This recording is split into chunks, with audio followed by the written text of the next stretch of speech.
While others are sitting, you should be standing. And when they are, maybe you have heard about it. You are laughing as if you have heard about it. When others are sitting, you should be standing.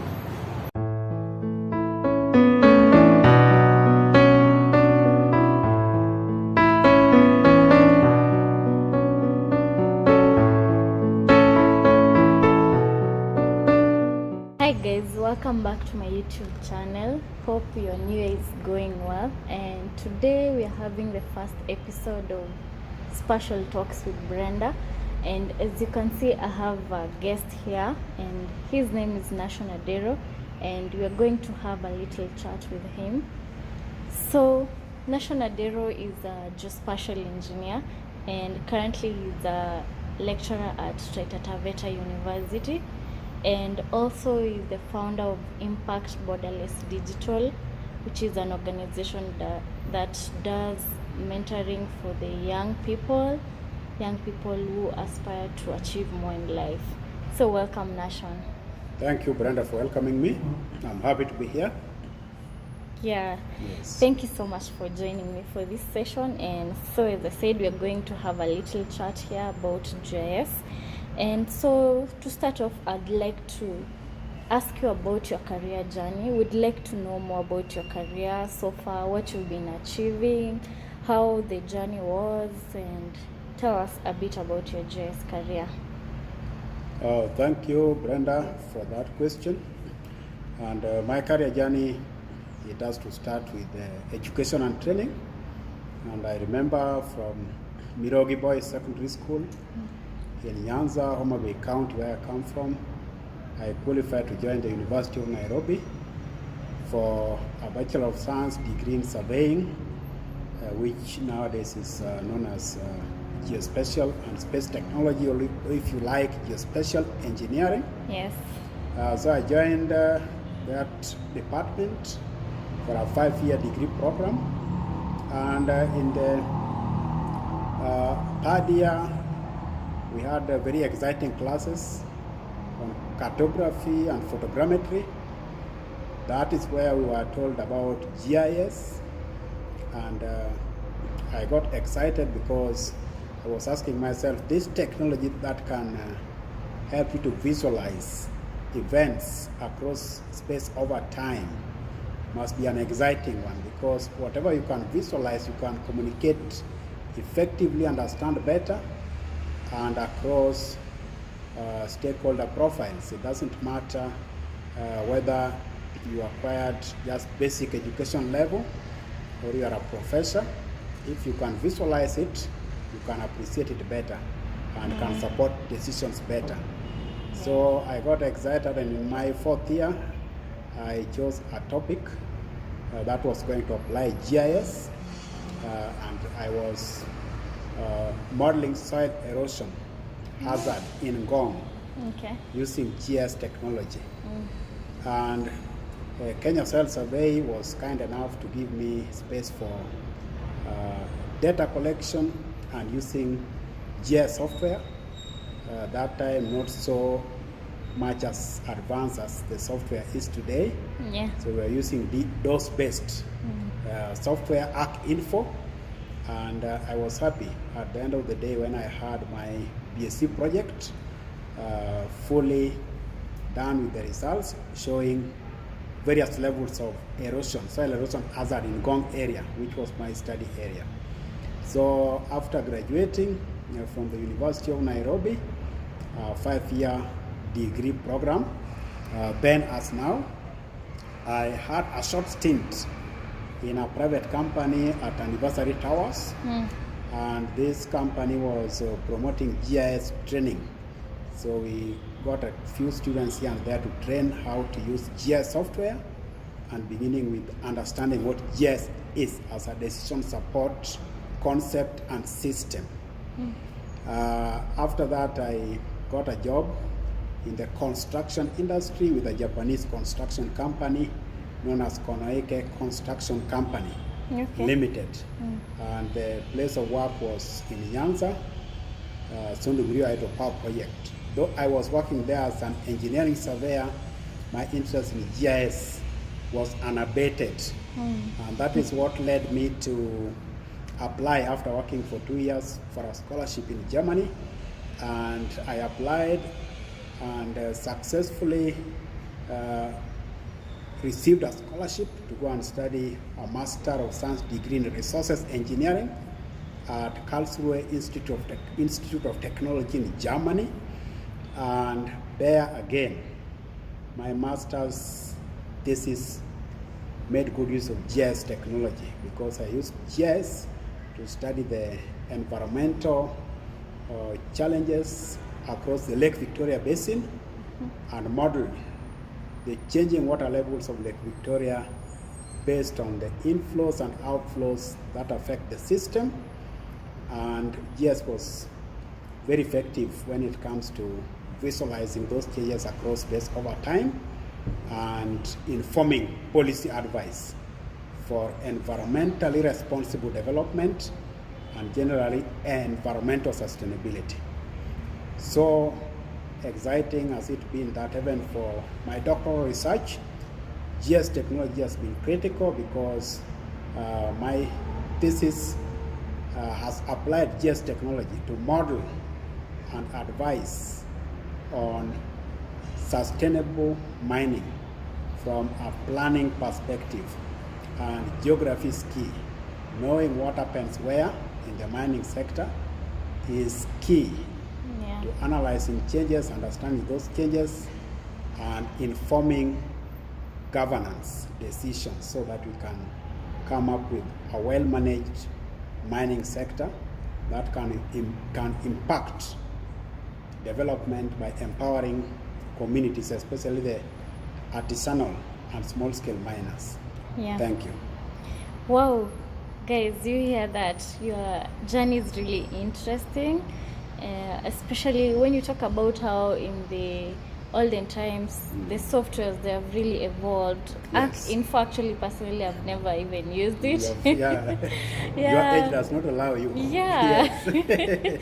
Now we are just Yeah. using the ArcGIS Pro, which is the latest, which is way better. So yeah, your journey is really interesting and motivating. And about, you've mentioned that you did your master's in Germany. So guys, we'll talk about later how is mentoring young people, and we can mention how to apply for these scholarships. So secondly, Nashon, I know that you are the founder of Impact Borderless Digital, and I'd like to know what was the idea behind it when you were starting this organization. What visions did you have for it? Yeah. My vision, I've always had a passion for mentorship, mentoring younger people, the people younger than I am. And wherever I find myself, I naturally associate with younger people. Yeah, that's true. Because I would like to transfer the knowledge I have, the experience I have, so that they can be better. They can emulate me, and by emulating me can do better than I have done. So I ask myself, what best can I do for the youth? And that is how I came up with Impact Borderless Digital. It is an idea that reached fruition in early 2019 when I finally decided to name it Impact Borderless Digital and come up with the plan for a website and a regular youth mentorship forum, monthly youth mentorship forum. And why did I name it Impact Borderless Digital? Yeah. That was way back in 2019, before COVID, early 2019. And I'd participated in many conferences. I'd also been a fan of reading daily developments in the digital space, what we call the digital transformation wave, regularly reading publications from the World Economic Forum, and it was showing us that the future of work and workers is digital. Yeah. So that is why the word digital has to be a keyword there. Then impact. I believe in impact without imposition. And that is a slogan of my youth mentorship program: impact without imposition. It is a journey of the willing, and you cannot legislate character transformation. Rather, you can inspire character transformation. So that is why the impact has to be there, but without imposition. And I need to see measurable impact wherever I am, whenever I teach my students, whenever I mentor the youth. I'm interested in seeing impact over time, positive impact. Then the word borderless is also there because I had this. I came up with this name when I was in Germany for my studies, and I was of the persuasion that the diaspora don't need to relocate to their home countries before they can be of meaningful change makers or change agents in their home countries. I believe that using the digital space effectively, the diaspora can still transfer their skills, their knowledge and experiences to their home countries. So I was championing for a mindset change among policymakers, among our political leaders, to create an enabling environment through which the diaspora, especially the academic diaspora, can still be in touch with their home countries in the digital space without physically relocating to their home countries, hence borderless. So the digital space convincingly gives us that borderless environment for cross-fertilization of ideas and for impacting development anywhere, anytime, without physical relocation. So that is the philosophy behind the naming of this mentorship program, Impact Borderless Digital. And I also doubled as a volunteer mentor for the youth under Kenya's Presidential Digital Talent Program, that is under the Ministry of ICT and Youth Affairs. And I think the peak of that moment came in June 2019, when from Africa I represented the continent in Fiji.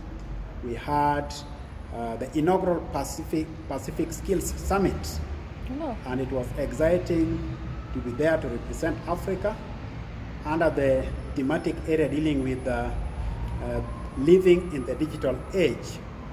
And again there, I repeated what is out of my conviction, that we need to think borderless, and we need to think of lifelong skills development, and we need to think of the future of work in the digital space, how it is going to be, and why the youth need to embrace this new reality of being competitive without having self-imposed boundaries.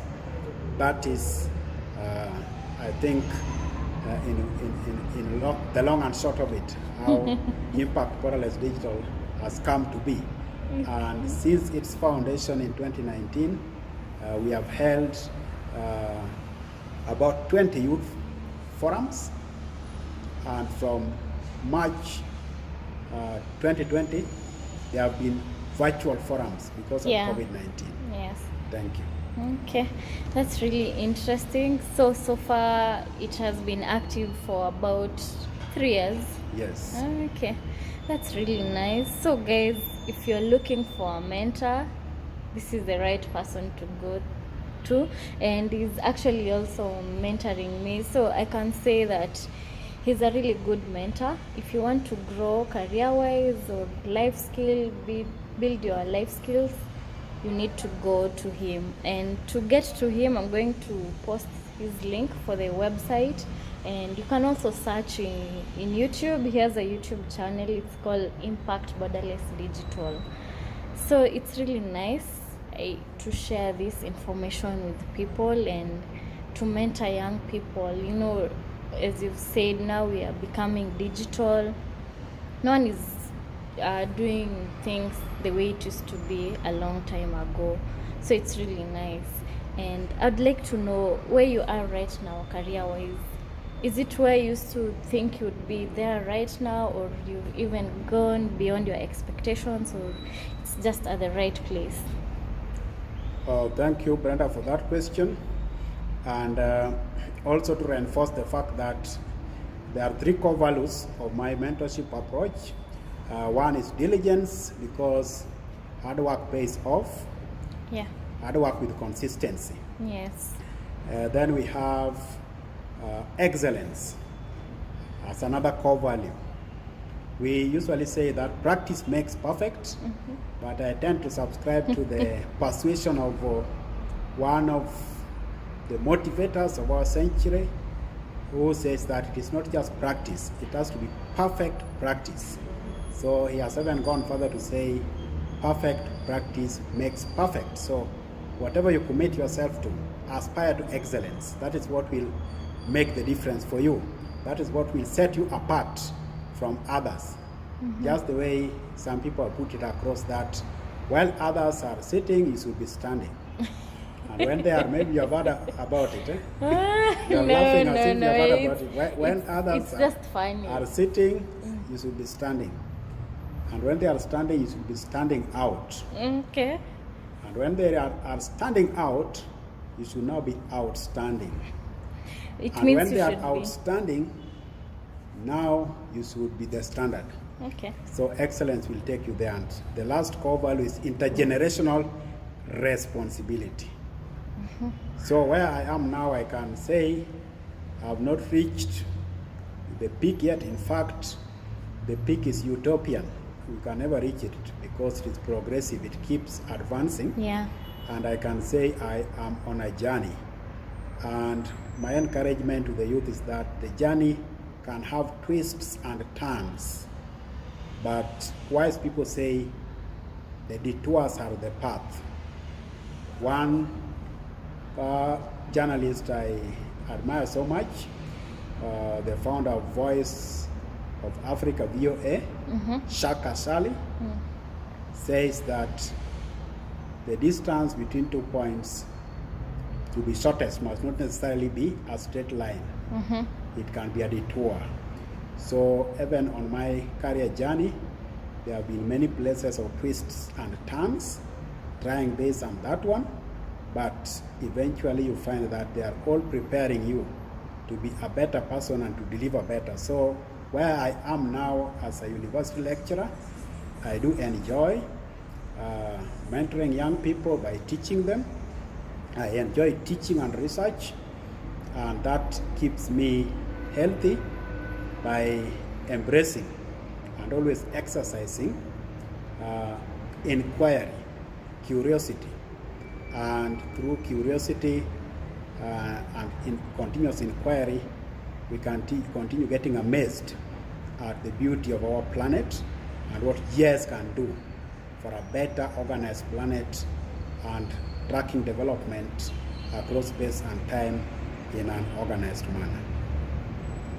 Wow, those are wise words, really good words. You know, it's true that being consistent is the thing that really matters. Not being good at what you're doing, being consistent. So lastly, what is the message that you have for the young people? No, even before that, I know you enjoy doing GIS like most of us, and what is the thing that you really like most about your GIS career? So I like the GIS career because look all around you, you will discover that geography, that is the science of where, is critical. When we are talking of justice, I do talk of spatial justice or geospatial justice.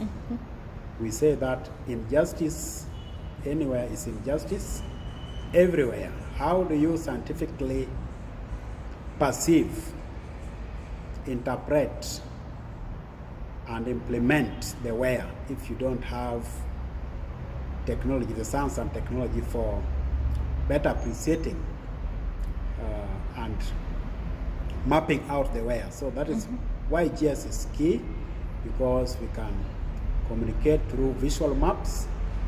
We can communicate with the decision makers in a more effective way, and a way that resonates with the way we think as human beings, because there's no human being that is not sensitive to location. Yeah. And in the year 2014, I can remember a Nobel Prize was awarded in medicine or physiology for the discovery that the human brain has place cells and grid cells that help us to encode our location in space and make us aware of our location and ability to sense direction.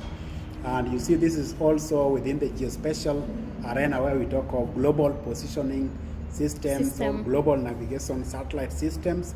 So this where location is ingrained in our DNA.